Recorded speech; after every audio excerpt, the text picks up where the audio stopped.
All right, let's just jump right in. We use language all day, every day, right?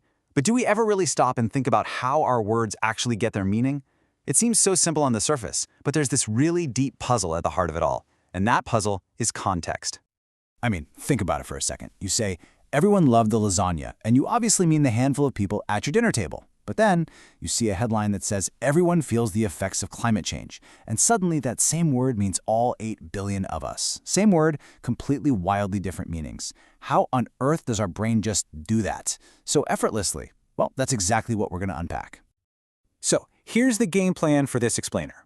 First, we're going to establish why context is just so powerful. Then, we'll look at two competing theories of what meaning even is.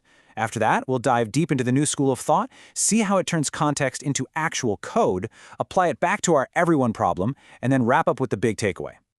Okay, first things first, we have to get this core principle down. Context is king.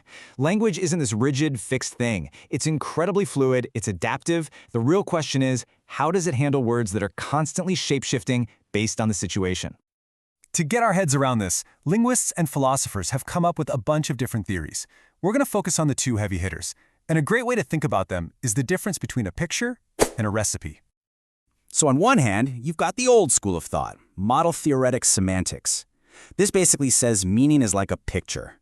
A sentence is true if it accurately pictures reality. The cat is on the mat is true if you can look out into the world and yep, there's a cat on a mat. But then there's the new school, proof theoretic semantics, which says, hold on a sec, meaning isn't a picture, it's more like a recipe. It's not about what things are, it's about the rules for how you correctly use a word. So let's really dig into that recipe idea, which is officially known as proof theoretic semantics, or just PTS for short, because it offers a really, really elegant solution to our whole context problem. Okay, this is the crucial point, so lean in. PTS says that meaning doesn't come from matching words to objects out there in the world. Nope. Instead, a word's meaning is defined by the role it plays in a system of logic. It's all about what you can logically do with the word, what you can infer from it. This whole theory is built on a few key pillars. First is that inferential role we just mentioned. A word's meaning is its set of rules. Simple as that. This means that meaning itself is found in the process of making logical proofs. And to keep the whole system from, collapsing, there are principles like harmony and stability that make sure all the rules play nicely together without creating any crazy contradictions. And this brings us to the main event. How does a rule-based system like this possibly handle something as messy as context? Well, this is where PTS gets really, really clever. It doesn't treat context like some vague, fuzzy thing floating around outside of language. It bakes it right into the rules of the game itself. And this quote from the source material just hits the nail on the head. PTS gives us a formal way to show how context isn't just background noise, it actively restricts the domain. In other words, it changes the playing field for our words in a super predictable way. I mean, let's just pause on that for a second, because this is a really revolutionary idea. In this model, the context of a conversation, like the fact that you're sitting at the dinner table, literally becomes part of the code. It modifies the logical rules for the words you're using, right there, on the fly. The fancy technical term for this is contextual domain restriction. I know, it sounds like a mouthful, but it's just what we've been talking about. It's the process where the context, the domain, limits a word's scope by directly tweaking the rules that give the word its meaning in the first place. Okay, so this all sounds great in theory, but does it actually work with real, messy, everyday language? Let's take a look at where this whole framework can actually be applied. And the answer is a pretty resounding yes. Researchers have successfully used PTS to tackle all sorts of tricky corners of language, from quantifiers like our friend everyone to how adjectives work and even down to the most basic building blocks of our sentences.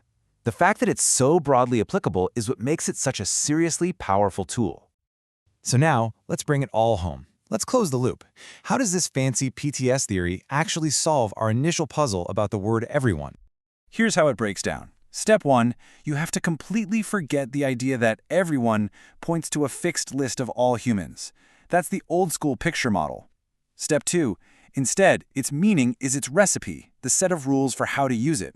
And here's the magic. Step 3, the context at the dinner table literally modifies those rules. For that conversation, the rule for everyone is temporarily rewritten to only apply to the people in that room. And just like that, problem solved. So why does any of this matter? What's the big picture here? Well, this isn't just some technical debate for linguists. It fundamentally changes how we think about what communication even is. And this is the most profound takeaway. If a theory like PTS is on the right track, it means that meaning isn't some static thing we just find out there in the world. It's something dynamic. It's something we build together, collaboratively, every single time we talk, by agreeing on the shared rules for the language game we happen to be playing in that moment. Which leaves us with one last, pretty fascinating question to chew on. If successful communication is all about us following a shared rulebook, what happens when we can't agree on the rules? It kind of suggests that maybe, just maybe, some of our biggest disagreements aren't really about facts at all, but about the very meaning of the words we're using to argue.